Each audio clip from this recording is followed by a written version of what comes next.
चंदन पेड़वा कटावई चौकी बनावई चौकी बनावई हो सखिया।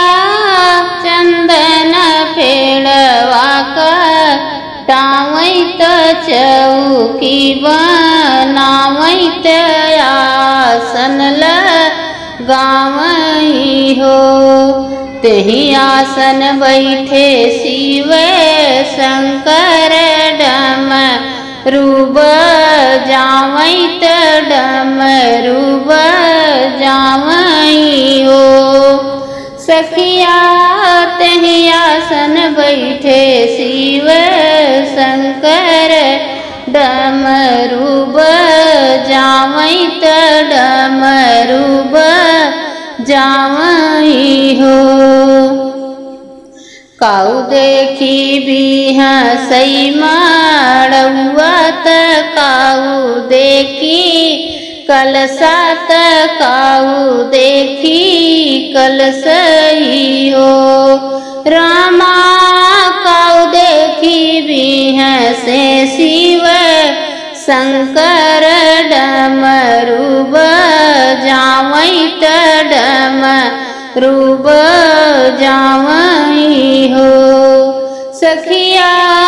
काऊ देखी बिहसे शिव शंकर त डमरू बजावई त डमरू बजावई हो।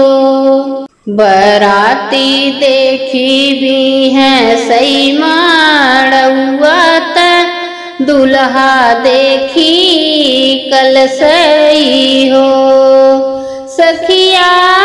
सासू देखी बिहसे शंकर डमरू बजावई त डमरू बजावई हो। चंदन पेड़वा कटावई त आसन लगावई त आसन लगावई हो रामा। वही आसन बैठे शिव शंकर डमरू बजावई त डमरू बजावई